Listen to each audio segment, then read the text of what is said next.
Hey, how do you feel about some high rarity cards, or maybe some foreign ones, or maybe be ahead of the game with others by preparing for future set releases with very quick shipping? Check out EJ Gaming and use code British5 on checkout for 5% off on all your orders. Link in the description. Greetings duelists and welcome to another video. We're almost at the end of our current TCG format. On the 25th we're going to have a change there, and throughout this week I've been talking about how graveyard centric strategies were going to be way more popular in the format. Today I'll be covering something quite different. A deck I'm going to talk about is not a graveyard centric deck. It's actually the opposite. Is a deck that kind of relies on the opponent being a graveyard centric strategy, and I really strongly believe this deck has a competitive edge on this very next format. But without further ado, let's begin. The deck I'm talking about is Exosister. So a couple of things I need to mention before I go into the topic at hand. This deck has not received anything new in the past few months. The last actual recent support that they got was Sakitama, like just appearing in Cyberstorm Axis. There's also another card that came out in Maze of Memory that also helps this deck, but it's not really being played.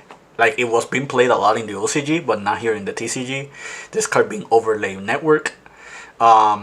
However, at the topic of hand, I just want to mention that Exosister is a kind of deck where it doesn't really need new cards in order to thrive. It needs a dedicated format for it to do well. So, if for people who don't know or people who are unfamiliar, this deck already won 2 YCSs, and it was under 2 completely different formats. The first YCS that it won, it was YCS Niagara, which was on a little over a year ago. It was on September 11th of last year. And what made the deck do very well was that the environment around that deck was very, very favorable for them. It's pretty much a similar situation to what happened in Mexico with Floowandereeze. Basically, the matchups that were more popular in the format were matchups that were very favorable for the Floowandereeze players, and it made it so eventually it won the event. So we're looking at a very similar situation here. The format has not begun, but one deck that is on a lot of people's radar right now is Tearlament. Like, for example, you see Jesse Cotton talking about the deck right now. Just to give you one example, shoutouts to Jesse. If that deck is going to be around and a lot of people are going to play it, this deck is going to dominate same way it did Niagara.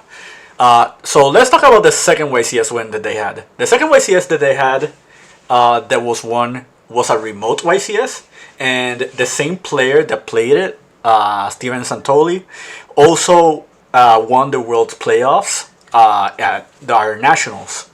And his words were that Exosister was legit actually a strong deck, even without it being a dedicated format for it. The deck actually has consistency, it has a grind game, it has actual disruptions, it has a way of tutoring out its engine, it can play non-engine cards that are really strong, it's a deck that can play shifter. Any deck that can play shifters, you already know is good this format. And just a lot of things are going for it. And I guess one last thing to talk about is that this deck is kind of future proof. Once Age of Overlord comes out, that set is going to introduce a lot of graveyard strategies, and that is only just going to make it favorable for a deck like Exosister. But as we're looking at right now, if we look at our current format, we already know that Unchained, Purely, Labyrinth, Vanadium, Branded, Chimera, Rescue Ace, Dragon Link are all already popular decks. And if we follow the trend that everybody's following, we know that Tier Elements is just going to be another one. So I mentioned, I think, almost 10 decks. Exosister does very well against all of them. Like, if you manage to resolve your plays, that you're going to have a very strong like foothold in the format. And you're probably wondering, hey, do you have proof that this is actually a thing?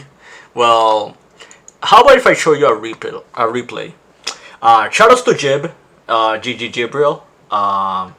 He's currently testing for Agop format. For those who already know, he's a really good player. And I had the chance to duel with him, and I dueled him with the Exosister deck. And he's currently playing on Tier Elements. So now he activates Diviner, I activate Shifter, and as soon as he sees like the Sakitama and Aratama, like he pretty much just scoops, because the thing about it is, one argument that people made when it comes to Shifter is that every deck that plays Shifter at the moment is a deck that is very weak. However, Exosisters have a super favorable matchup, so after the Shifter disappears, like Jibril has to think about what to do to combat the Exosisters. So he activates the Sarcophagus. I try to think if I let it go through. I do. He grabs the tier stuff, and he sets and pass. I didn't do very proper Exosister names, and I pass turn.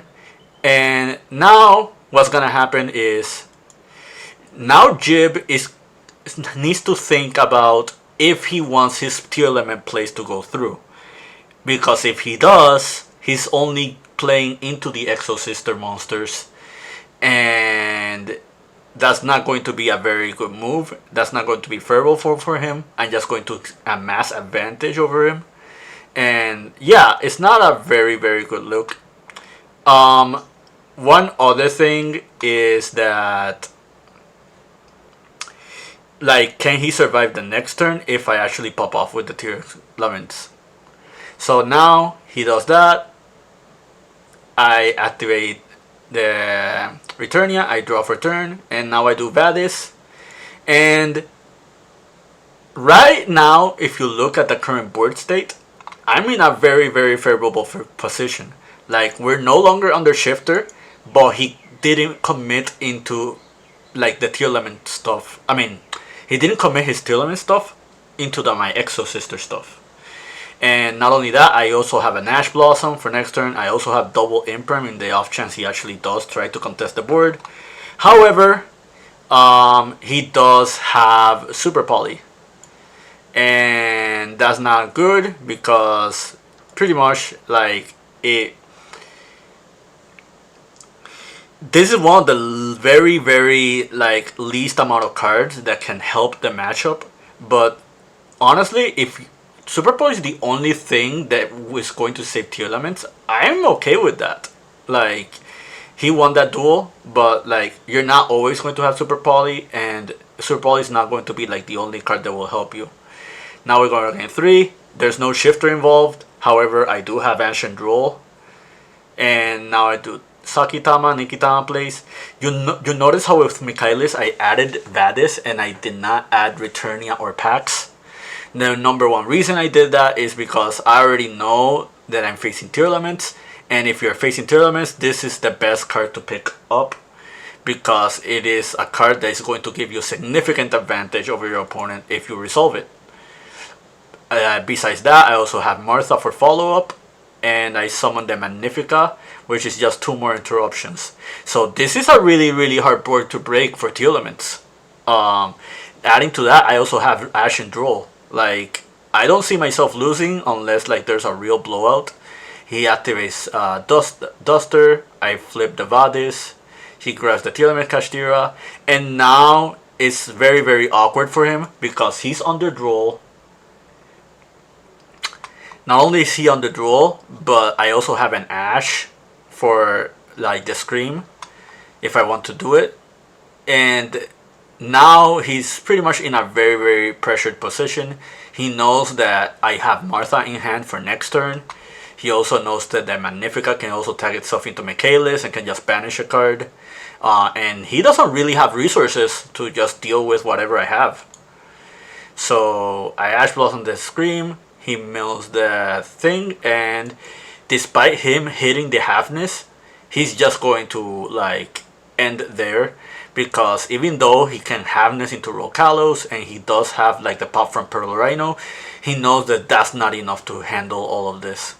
And that pretty much just goes to show you, like, Tearlaments being in the format is going to help this deck a lot. Just the format itself being graveyard centric is just going to help this deck. And outside of Pot of Prosperity, the deck is pretty much budget. Like, all the Exosister monsters got reprinted in the Megatins. So, and like the Aratama and Sakitama already got reprinted recently as well. So yeah, like, I'd say we're looking at a format where this deck can thrive again. And if you're a budget player, if you really just want to play like the game casually, you don't want to like splurge too much on your budget, and you actually want to play well this format, yeah, I'd say this deck is a deck for you. But yeah, that'll be all from me. I kind of wanted to talk something different from the original trend that I was talking about with the other decks. This format is pretty much about to begin, and I want everybody to be as prepared as they can for it. In another video, I will talk about the Horus cards that were shown here. I think Age of Overlord is just a set that everybody needs to be careful for. But until then, we're just going to like work on the now. But yeah, thanks for tuning in. Hope you enjoyed this video. Keep practicing and keep dueling.